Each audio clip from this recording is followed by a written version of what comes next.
Bugün sizə ektopik hamiləlikdən danışacağım. Ektopik deyəndə, yəni uşaqlıqdan kənar hamiləlik. Normalda biz hamımız öyrəşmişik ki, hamiləlik normal uşaqlıq daxilində yerləşər və uşaqlıq daxili bu hamiləliyin inkişaf etməsi üçün ən uyğun normal mühitdir. Sadəcə olaraq 1-2% hallarda uşaqlıqdan kənar hamiləliklərlə də rastlaşa bilirik. Daha sıx gördüyümüz bəli uşaqlıq borusunda, boru hamiləliyi, hətta xəstələrin əksəriyyəti də bu şeyləri bilirlər. Mənim uşaqlıq daxilində görülmədi, yəqin borudadır.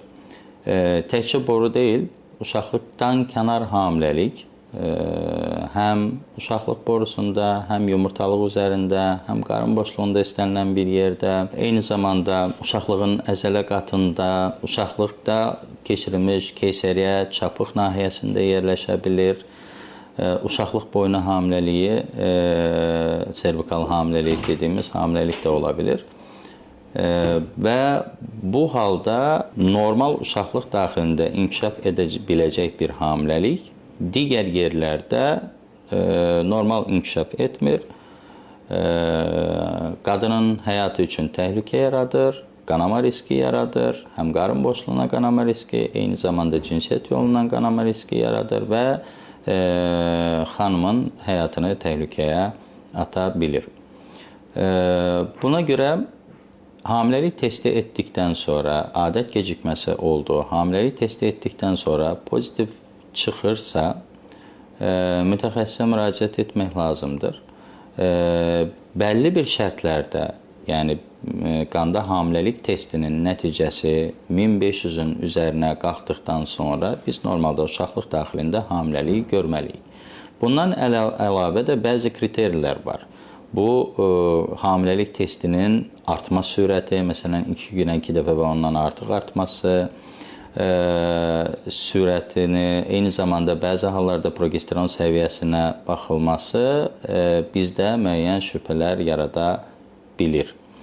Ona görə də hardasa bir həftə gecikmə olduqdan sonra və beta-xorionik gonadotropin qanda 1500-ün üzərində olduqdan sonra biz uşaqlıq daxili hamiləliyi görmək istəyirik. Görə bilmiriksə, o zaman uşaqlıqdan kənar hamiləlik olma şübhəsi yarada bilir. Yəni, biz bunu necə, ümumiyyətlə, necə diaqnoz qoya bilirik? İlk öncə aybaşı adət düzənsizliyi var.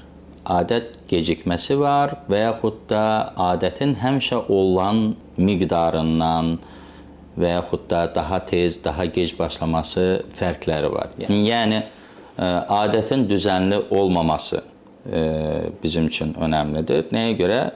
Bəzi xəstələr deyirlər ki, ay doktor, mən adət gördüm, necə hamilə ola bilərəm?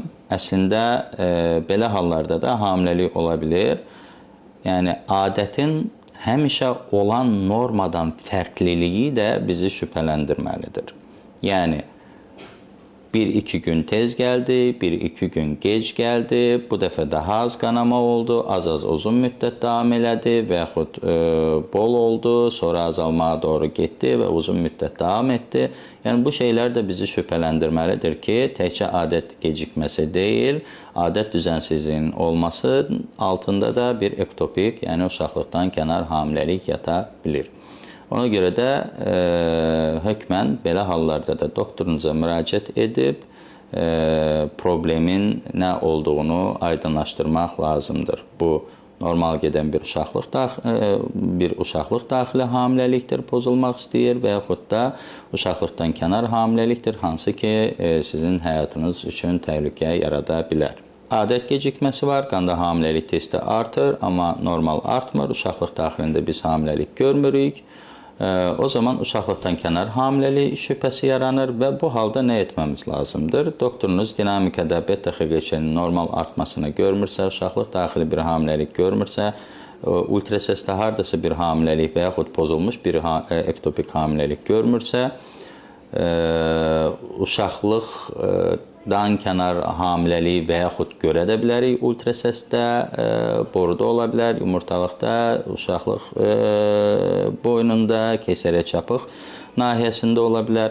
Bunları gördükdən sonra və yaxud da düşündükdən sonraki ektopik hamiləlik var, müalicəsinə keçəcəyik. Erkən zamanlarda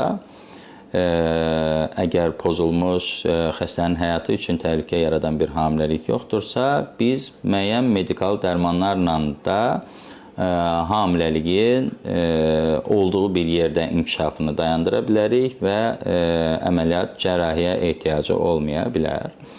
Amma daha gecikmiş hallarda artıq ciddi simptomatika verən, qanama simptomatikası verən, qarın boşluğuna qanama yaratmış, pozulmuş bir ektopik hamiləlikdə cərrahi əməliyyat mütləqdir. Çünki bu situasiyada xəstənin həyatı təhlükəyə atılmış ola bilir.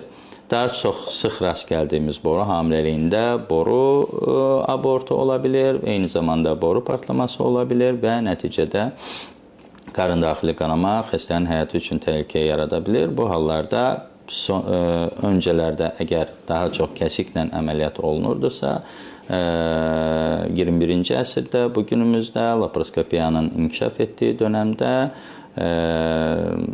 loru dildə lazer deyilən bir laparoskopik əməliyyatla ya boru çıxarıla bilər və yaxud da boru təmizlənib saxlanıla da bilər. Milking dediyimiz bir əməliyyatla və yaxud da tubotomiya dediyimiz üzərində kəsik yapılaraq hamiləlik xaric edilib və boruda saxlanıla bilər. Ona görə də hamiləlik şübhəsi olduqda hökmən fərqli bir dəyişikliklər varsa, şikayətlər varsa, hökmən zamanında doktorunuza müraciət etmək sizin həyatınızı təhlükədən qurtarmış ola bilər.